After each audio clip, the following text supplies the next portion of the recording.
خراج تحسین پیش کرتا ہوں کہ یہ اس ملک کی تاریخ میں یہ ایک ایسی پولیٹیکل ایکٹیویٹی ہے جو کبھی ایسی نہیں ہوئی. کبھی پہلے کسی پارٹی نے اس طرح کی ایکٹیویٹی نہیں کی.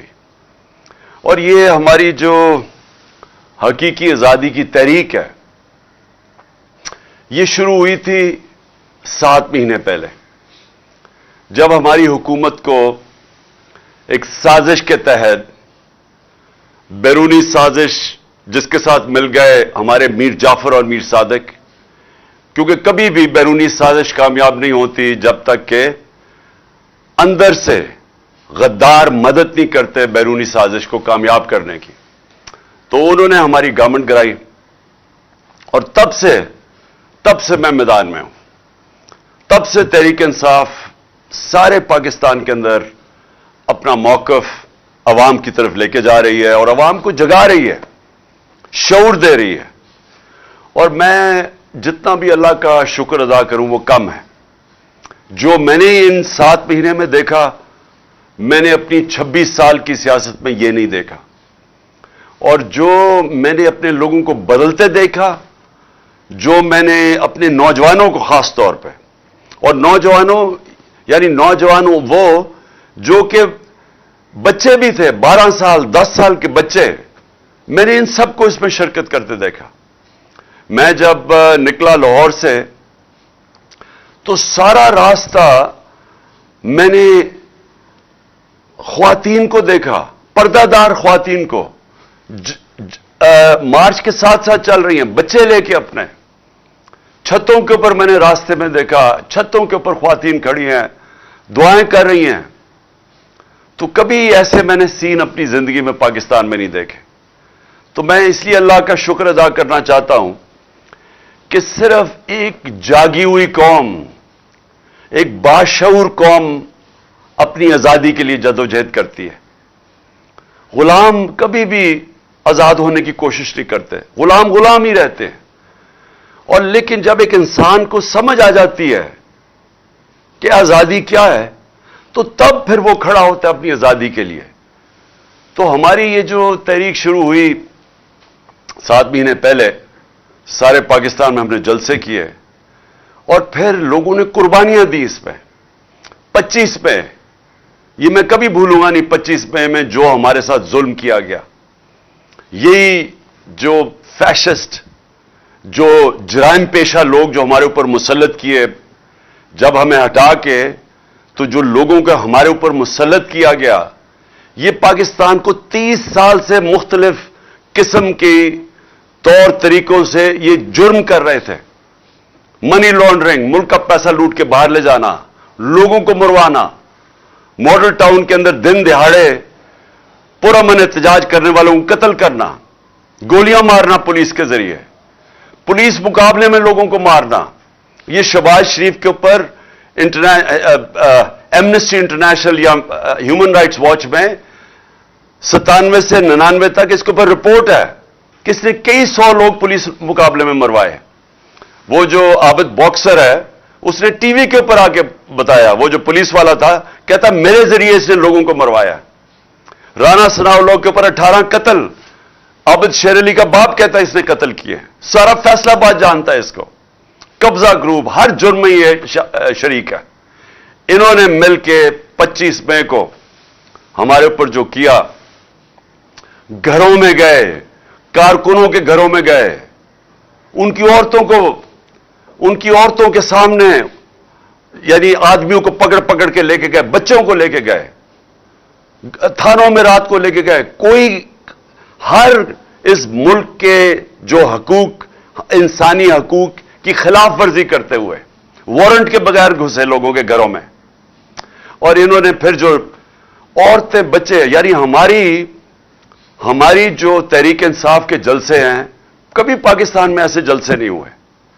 ہماری جو پروٹیسٹ ہے، جو احتجاج ہے، ان کے پر فیملیز آتی ہیں، عورتیں بچے آتے ہیں، اوپر سے لے کے نیچے تک، انگلش میڈیم سے، اردو میڈیم سے، دینی مدرسے، سارے لوگ شرکت کرتے ہیں. اور ان کے اوپر انہوں نے شیلنگ کی، ظلم کیا، 2 لوگ شہید ہوئے، کئی زخمی ہوئے.